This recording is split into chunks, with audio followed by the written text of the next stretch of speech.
It is the window manager that takes a licking and keeps on ticking. You are watching the Compiz-Reloaded Desktop Options Tour right now on Spatry's Cup of Linux.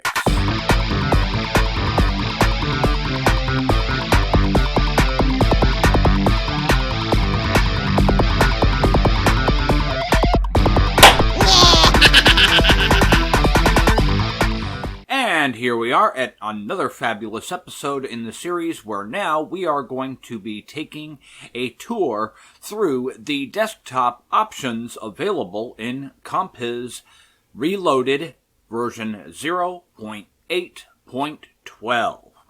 If we click the link in the description, it will take you to cupoflinux.com, where I have all the show notes in this series. You get a video here with all of the information on Compiz-Reloaded, along with a video tour listing, resources, installation order, installation procedures by family, also, some information on obtaining support, and, of course, my very own Compiz settings package, with which you will need to be a member of the forum in order to see a link to download this package. And then you can have my really cool settings for Compiz that I truly love. All right, well, with all of that out of the way, let's get into the next portion of our training. With the Compiz Settings Manager open, we are going to be having a look at these 11 items here in the desktop section. The first stop on our tour is the clone output option. And basically it only gives you one option to start this off. And I have the Super Shift button 1 button. And really, to be honest, I've never seen this option before, and I'm not quite sure what it does, because I've been sitting here for a few minutes scratching my chin going, because we go Shift Super 1, and it looks like it has cloned the output of the screen, but it really doesn't give me an option of what to do with that. So if any of you know what this actually does, comment in the space below so I can take a closer look at this. The next spot on our tour is the desktop cube. All right, and this is the item that basically gives you the ability to have a cube. In my case, I preferred to have a cylinder. That's what this does, and it's a part of two components that are available, and we're going to look at both of those in here. Basically, you have some options for controlling whether or not it's going to unfold, like pressing Control, Alt, and down to unfold this.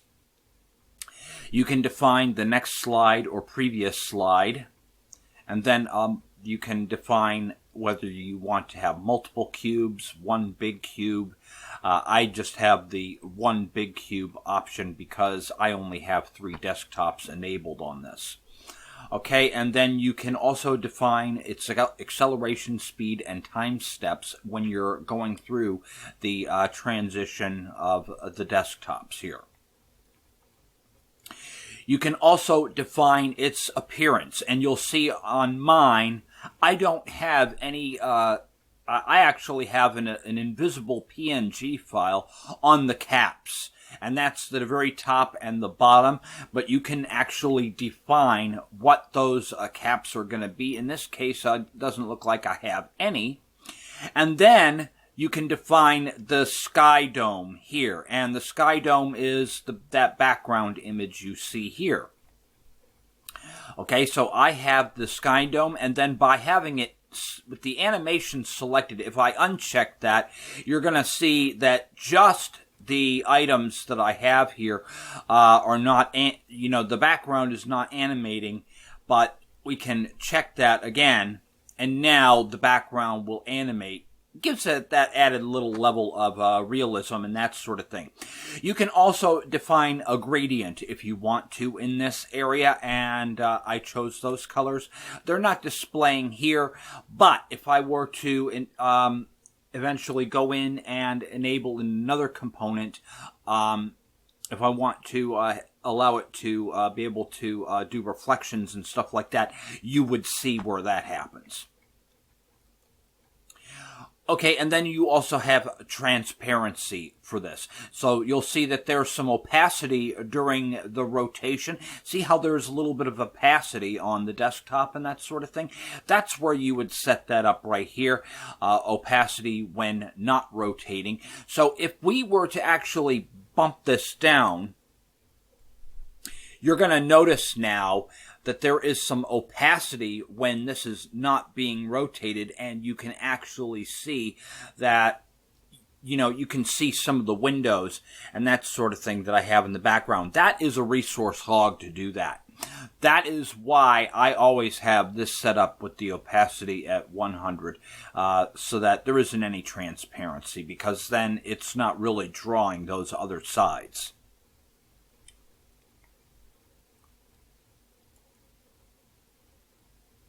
Okay, and then you can define transparency only on mouse rotate, and I happen to like that feature as that is.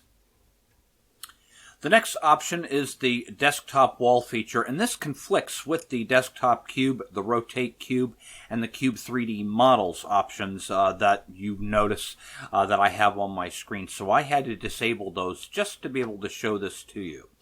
Okay, so let's go ahead and go in here and have a look at this. And then basically what this does is it allows you to be able to have a different means to navigate your desktops, such as a Control-Alt-Left and Control-Alt-Right will allow me to use this method for switching my desktops.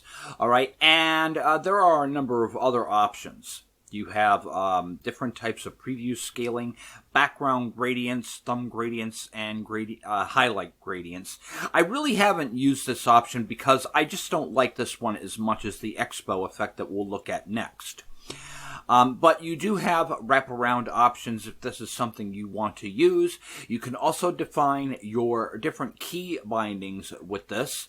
So if I had other desktops, and let's say I had like 6 of them and they were stacked up, I'd be able to Control-Alt up and Control-Alt down to navigate all of these different walls. And then of course you have edge flipping as well if you wanted to enable that. The next option on our tour is Expo. I like this one a lot better than the previous feature that we looked at. I have this set up to where I just basically can press a super key and then E, and that will show all of my desktops. Or I can just move my mouse to the lower left portion of the screen and it would do it that way. And then I can just grab any window that's on the desktops, move them around, and I can quickly navigate to any desktop that I wish. Really, really neat option, and I like this option a lot better than the other option that we just looked at. Okay, you also have your zoom timings and that sort of thing available here. We're using a zoom effect, but you can also use a fade and zoom or a vortex effect with this. And then, of course, you can define how you want the deformation to appear. Personally, I don't like any deformations on this, but I mean, you could do like a tilt deformation and you'll see what that did. Or you could do a curve, which some people would think is kind of neat. But I think the effect, just as it is like this, works out perfectly just for me. Experimentation is key. You can define the viewport distance, aspect ratio, curve strength, and other features through here, as well as defined reflection. And you'll see that there is a slight bit of reflection there. And so you have those options available to you if you want to do that. The next option we have here is the fade to desktop option. Okay, and basically it has some simple window matching rules and some fade time available here. Okay, it really doesn't give you a whole bunch of options, but if you pay close attention to what it's doing here, When we switch to a different desktop, you're going to notice there's a little bit of a fade effect that it applies when you want to switch or choose a different desktop. Nothing too fancy. It's a neat little effect in its own right. The next item on our tour is the mouse switch gesture. Okay, and basically, according to this, doing Super S would begin the gesture or enable it. And I haven't quite been able to figure this one out because I can just basically place my mouse anywhere in an empty area of the screen and switch my desktops easily just by rolling my mouse wheel. Okay, and I haven't quite been able to figure what this one does because I have pressed the Super S gesture, and I also have the Super key enabled for doing desktop switching. So there's probably a conflict in there, and it's just not pointing that out to me. So if any of you guys have a better idea of what this does or how it works, please comment in the space below. The next spot on our tour is Rotate Cube. And, well, of course, this is where we're going to actually be rotating the cube. In here, you have different key bindings that you can establish. And I have mine set up for pressing Super and mouse button 1.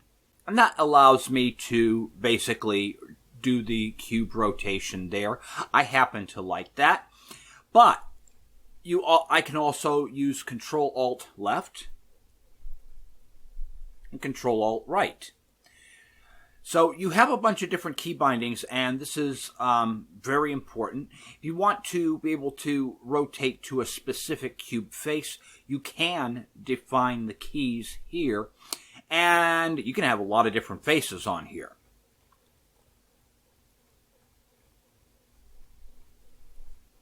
You can also define rotate to cube face with window. Personally, I just like pressing my Super mouse button 1 and just do it this way. Navigate around that way. That's perfectly fine. Or if I have several other desktops, it's just easier for me to go in Expo mode and switch around that way. Just another fun way to do things here. Okay, and then of course you have other options such as edge flip pointers, the timing for the flipping, raise on rotate, snap to face, and that sort of thing. Experimentation is key. A lot of these options I've never had to play with. So you may want to try these out, and you never know. You might find a real surprise hidden in these little features they've got added here. Alright, and the next one has me a little bit confused, the Show Desktop option that we have here.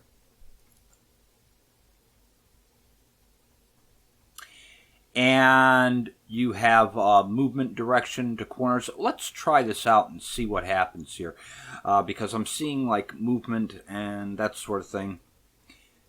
Maybe if I grab an item and try and move it to the corner or try and move it another way, it's really not giving me, at least the enable show desktop kind of thing. It's really not giving me any options here or any idea of what this is actually doing.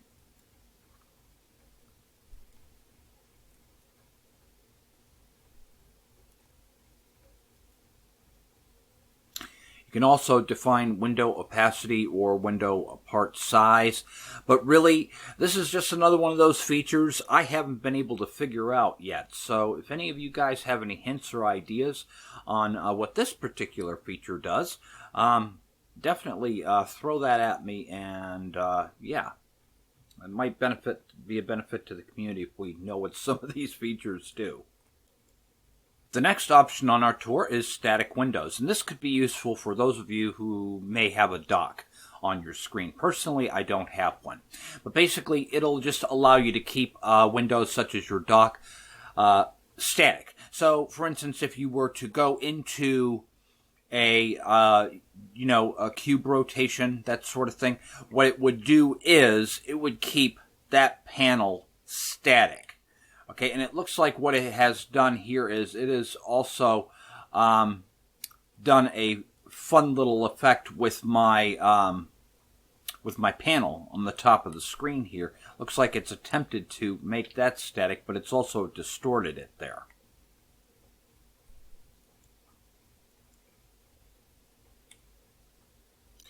See, you'll notice when I disabled that feature, then my panel went back to being where I wanted that before.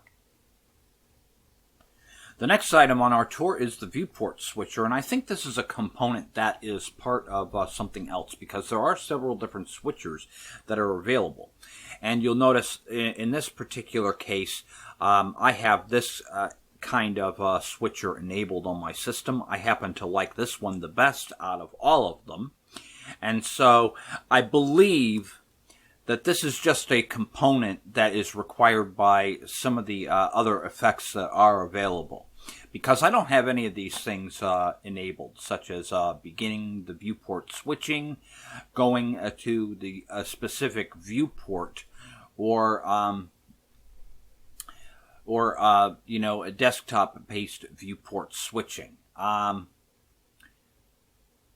I haven't enabled any of these, so really this isn't one that I have had an opportunity to play with a whole lot.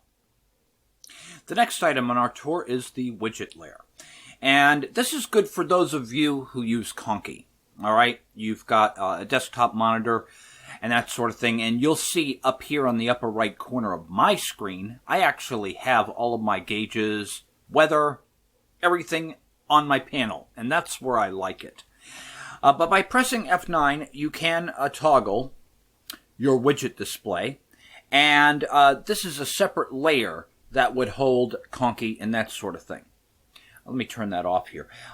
So you can specify which widgets you're using. So, there are other ones out there. I don't remember the names of them, but you can define which items will have its own layer. And it does kind of look funny because Conky will, like,